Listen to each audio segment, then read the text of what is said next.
Hi guys, இன்றைக்கி நம்ம channel என்ன வீடியோ பார்க்க போகிறீங்க அப்படின்னா 10th மேக்ஸ்லேருந்து ஒரு கிராஃப் எக்ஸைஸோட சம் தான் டிஸ்கஸ் பண்ண போகிறோம். எக்ஸைஸ் 3.16லேருந்து செகண்ட் சம் நம்ம பார்க்க போகிறோம்.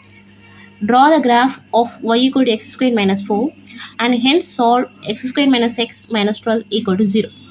கொஷின் என்ன பார்த்தீங்கன்னா, ரெண்டு ஈக்குவேஷன் இருக்குது. இந்த ஈக்குவேஷனுக்கு என்ன வரையணுமா, கிராஃப் வரையணுமா. கிராஃப் வரைஞ்சிட்டு இந்த ஈக்குவேஷனோட இதை என்ன பண்ண சொல்லியிருக்காங்கன்னா, சால்வ் பண்ண சொல்லியிருக்காங்க. சால்வ் பண்ணி எக்ஸோட வேல்யூ என்ன நம்ம கண்டுபிடிக்க சொல்லியிருக்காங்க. ரைட் தானே, சொல்யூஷன் கண்டுபிடிக்கணும்.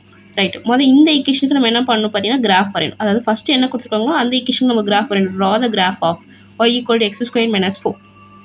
ரைட், ஸோ இந்த ஈக்குவேஷன் நம்ம எடுத்துக்க போகிறோம். பட் எந்த பாயிண்ட் வரைக்கும் நம்ம எடுக்கணும் அப்படிங்கிறத நம்ம ப்ராக்டிஸ் பண்ணால் தான் நமக்கு தெரியும். ரைட்டா, ஸோ அப்போ let it be equal to 0, x squared minus 4 equal to 0 எடுத்திங்கன்னா -4 அந்த சைட் போகும்போது +4 ஆயிரும்.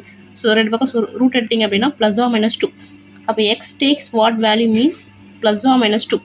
அப்போ நீங்கள் அந்த பாயிண்ட் எது வரைக்கும் எடுக்கணும் பார்த்தீங்கன்னா, ரைட் சைட் +2 வரைக்கும் எடுக்கணும், லெஃப்ட் சைட் -2 வரைக்கும் எடுக்கணும். ஸோ அதிகபட்சம் அதுக்கப்புறம் நீங்கள் எத்தனை பாயிண்ட்ஸ் வேணாலும் எடுத்துக்கலாம். ஸோ 2 and -2 கண்டிப்பாக இருக்கணுங்கிறது அர்த்தம். ரைட்டா, ஸோ அதுக்கு மேலே நான் ஒரு பாயிண்ட் எக்ஸ்ட்ரா எடுத்திருக்கேன், 3 வரைக்கும் எடுத்திருக்கேன். இந்த சைடு நான் எக்ஸ்ட்ரா ஒரு பாயிண்ட் எடுத்திருக்கேன், -3 வரைக்கும் எடுத்திருக்கேன். ஸோ இப்போ y பாயிண்ட் கண்டுபிடிக்கணும். ஸோ எக்ஸ் பார்த்தீங்கன்னா -3 -2 -1 0 1 2 3 அஸ்யூஷுவல் ஆர்டர் எழுதியாச்சு. இப்போ பார்த்தீங்கன்னா இந்த 5 எப்படி வந்து பார்த்தீங்கன்னா -3 இதில் போய் சப்ஸ்டிட் பண்ணுங்கள். -3 ஹோல் ஸ்கொயர் 9 9 - 4 5. ஃபங்க்ஷனில் போய் சப்ஸ்டிட் பண்ணணும், அவ்வளோதான். எக்ஸுக்கு பதிலாக நீங்கள் எடுத்த பாயிண்ட்டை ஃபங்க்ஷனில் போய் சப்ஸ்டிட் பண்ணுங்கள். -2 ஹோல் ஸ்கொயர் -2 ஹோல் ஸ்கொயர் பண்ணிங்கன்னா 4 4 - 4 0. -1 ஸ்கொயர் பண்ணிங்கன்னா 1 1 - 4 -3. 0 சப்ஸ்டிட் பண்ணிங்கன்னா 0 - 4 -4. 1 சப்ஸ்டிட் பண்ணிங்கன்னா 1 ஸ்கொயர் 1 1 - 4 -3. 2 சப்ஸ்டிட் பண்ணிங்கன்னா 2 ஸ்கொயர் 4 4 - 4 0. 3 சப்ஸ்டிட் பண்ணிங்கன்னா 3 ஸ்கொயர் 9 9 - 4 5. இப்போ பார்த்தீங்கன்னா கண்டிப்பாக இந்த என்ன உங்களுக்கு ஆன்சர் ஃபேக்டரைசேஷன் வந்துச்சோ அந்த பாயிண்டில் கண்டிப்பாக அது 0 தான் ஆகும். ரைட்டா, 2 and -2ல் கண்டிப்பாக என்ன தான் வரும் பார்த்தீங்கன்னா 0 தான் வரும். கண்டிப்பாக அந்த லைனில் டச் ஆகுதுன்னு அர்த்தம். ரைட், இப்போ பாயிண்ட்ஸ் எழுதிங்க பார்த்தீங்கன்னா பாயிண்ட்ஸை எடுத்து எழுதிக்கோங்க. அப்போ தான் நீங்கள் மார்க் பண்ணும்போது மிஸ்டேக்ஸ் பண்ண மாட்டீங்க. ரைட்டா, அப்போ பாயிண்ட்ஸ் என்ன இருக்குது பார்த்தீங்கன்னா -3, 5 -2, 0 -1, -3 0, -4 1, -3 2, 0 and 3, 5. ஓகேவா, இப்போ பாயிண்ட்ஸ் எழுதியாச்சு. இது ஸ்டெப் 1. முதல் ஈக்குவேஷனை வச்சு நீங்கள் பாயிண்ட்ஸ் கண்டுபிடிச்சி போட்டுட்டீங்க. ரைட்டா, இப்போ நம்ம சால்வ் பண்ணி காட்டுற பாருங்க. ஸ்டெப் 2, ஃபஸ்ட் ஈக்குவேஷனை ஃபஸ்ட் எழுதணும், செகண்ட் ஈக்குவேஷனை செகண்ட் எழுதணும். ரைட்டானா, மாற்றி எழுதிடாதீங்க.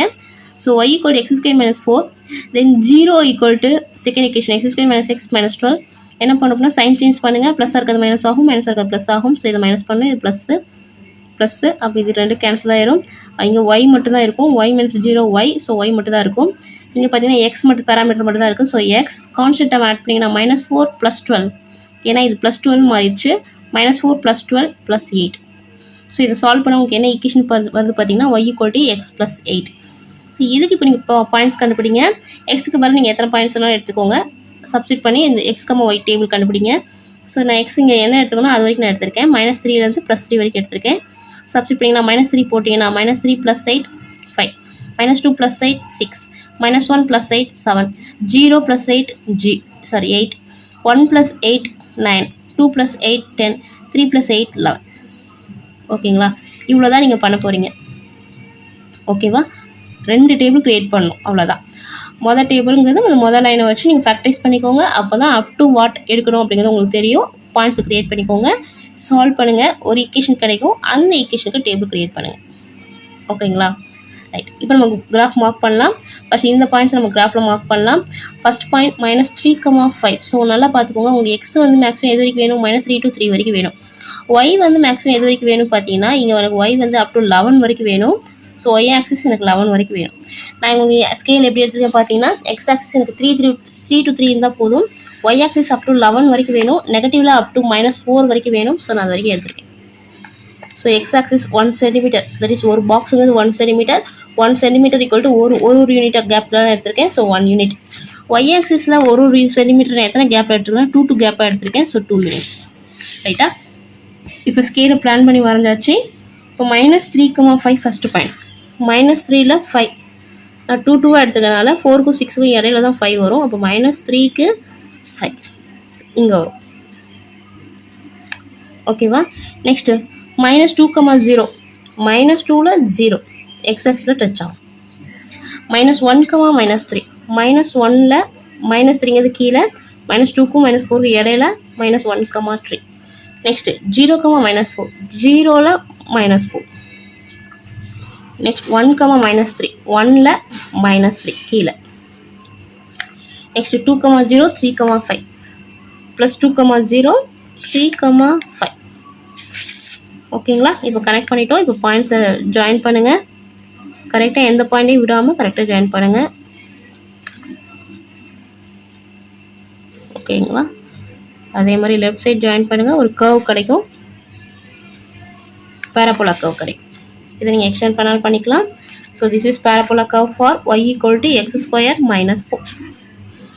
முடிச்சா நெக்ஸ்ட் சால்வ் பண்ண ஈக்குவேஷனுக்கு என்னது y = x + 8. அதோட பாயிண்ட்ஸ் என்னன்னு பார்த்தீங்கன்னா இதை கூட நீங்கள் பாயிண்ட்ஸை வேணாலும் எழுதிக்கோங்க. -3, 5 -2, 6 -1, 7 0, 8 1, 9 2, 10 and 3, 11. இது மார்க் பண்ணலாமா? -3, 5 -3ல 5 இங்கே வரும். -2, 6 -2ல 6 இங்கே வரும். -1, 7 -1ல 7. ஓகே. 0, 8 0ல 8. 1, 9 1ல 9. 2, 10 3, 11 2, 10 3, 11. ஓகேவா? இப்போ ஸ்கேல் எடுத்து இந்த லைனை வந்து என்ன பண்ணணும் அப்படின்னா பாயிண்ட்ஸ் எல்லாம் ஜாயின் பண்ணணும். ஸோ இந்த லைனும் இந்த கர்வும் எங்கே இன்டர்செக்ட் ஆகுதுன்னு பாருங்கள், அதுதான் உங்களோட சொல்யூஷன். ஓகேவா? இப்போ நமக்கு இன்டர்செக்ட் ஆகலை, அந்த லைன் இந்த கர்வை நம்ம என்ன பண்ணிக்கலாம், எக்ஸ்டெண்ட் கூட பண்ணிக்கலாம். இல்லை நீங்கள் இன்னும் ஒரு பாயிண்ட் எக்ஸ்ட்ரா நீங்கள் கண்டுபிடிச்சாலும் ஓகே. ஓகேவா? சப்போஸ் நீங்கள் இப்போ எனக்கு இன்டர்செக்ட் ஆகிறது உங்களுக்கு விசிபிள் ஆகலை, நீங்கள் எக்ஸ்டெண்ட் பண்ணலாம். இன்னும் ஒரு பாயிண்ட் நம்ம எடுத்து பார்ப்போம், எங்கே டச் ஆகுதுன்னு பார்ப்போம். சப்போஸ் 4 எடுத்தோம் அப்படின்னா 4 ² 16 16 - 4 12. அப்போ நீங்கள் 4 எடுக்கும்போது 12 வருது. இங்கே கூட நீங்கள் 4 எடுத்து பாருங்கள். 4 எடுத்தீங்கன்னா 4 + 8 12. அப்போ எங்கே மீட் ஆகும்னா 4, 12ங்கிறது கர்வோட இது. 4, 12 கர்வ் வந்து இப்படி எக்ஸ்டெண்ட் ஆகி 4, 12ல டச் ஆகும். ஓகேவா? அதே மாதிரி லைனும் எனக்கு எங்கே டச் ஆகும் பார்த்தீங்கன்னா 4, 12. அப்போ நீங்கள் ஒரு எக்ஸ்ட்ரா ஒரு பாயிண்ட் எடுத்தீங்கன்னா 4, 12ல என்ன ஆகுது பார்த்தீங்கன்னா டச் ஆகுது. ரைட்டா? இப்போ நீங்கள் ஸ்கேல் எடுத்து இந்த கர்வையும் இந்த லைனையும் என்ன பண்ணுங்க அப்படின்னா ஜாயின் பண்ணுங்கள். சொல்யூஷன் என்ன வருதுன்னு பார்க்கலாம். ஸோ இப்போ பார்த்தீங்கன்னா நான் ஜாயின் பண்ணிட்டேன். இது எந்த கர்வ் பார்த்தீங்கன்னா y = x + 8 கர்வ். ரைட்டா? இப்போ ரெண்டும் எனக்கு எந்த பாயிண்டில் மீட் ஆகுது பாருங்கள். -3, 5ல இன்டர்செக்ட் ஆகுது. அண்ட் அந்த கர்வ் லைன் எனக்கு எங்கே இன்டர்செக்ட் ஆகுதுன்னா 4, 12ல இன்டர்செக்ட் ஆகுது. ரைட்டா? அப்போ இட் இன்டர்செக்ட் அட் 2 பாயிண்ட்ஸ். அப்போ நீங்கள் சொல்யூஷன் எழுதணும். என்ன எழுதணும்னா the curve and the line intersects at 2 points. அந்த பாயிண்ட் என்னென்ன பாயிண்ட்ங்கிறது எழுதுங்க. -3, 5 and 4, 12. Therefore the solution is எது சொல்யூஷன் பார்த்தீங்கன்னா x coordinate. Therefore x coordinate is the solution. Therefore the solution is x. இந்த ரெண்டு பாயிண்டோட x coordinate எதுன்னு பார்த்தீங்கன்னா -3ங்கிறது x coordinate, இது x, y ன்னு அர்த்தம். -3 x coordinate, 4ங்கிறது x coordinate. So உங்களோட ஆன்சர் -3, 4. ஸோ அவ்வளோதான் இந்த சம். இப்படி தான் நீங்கள் இந்த கிராஃப் வரையணும். ஜஸ்ட்டு சால்வ் பண்ணுங்கள், ப்ராக்டிஸ் பண்ணுங்கள், ஃபஸ்ட்டு மார்க் பண்ணுங்கள். இன்கேஸ் உங்களுக்கு அந்த கர்வ் லைன் கனெக்ட் ஆகலை, ஆனால் எக்ஸ்டெண்ட் பண்ணால் கனெக்ட் ஆகும்னு நீங்கள் நினச்சிங்க அப்படின்னா நீங்கள் எக்ஸ்ட்ரா ஒரு பாயிண்ட் நீங்கள் ஆட் பண்ணிக்கலாம். ஓகேங்களா? ஃபஸ்ட்டே நீங்கள் நிறையா பாயிண்ட்ஸ் எடுத்தாலும் பிரச்சனை இல்லை. அப்படி நீங்கள் எடுத்து உங்களுக்கு ஸ்ட்ரைக் ஆகலை, இன்னும் கொஞ்சம் எக்ஸ்டெண்ட் பண்ணால் ஸ்ட்ரைக் ஆகும் நீங்கள் ஃபீல் பண்ணிங்க அப்படின்னா you can add 1 more point. ஓகேங்களா? அகைன் ஒன் டைம் நீங்கள் ப்ராக்டிஸ் பண்ணி பாருங்கள். தேங்க்ஸ் ஃபார் வாட்சிங்.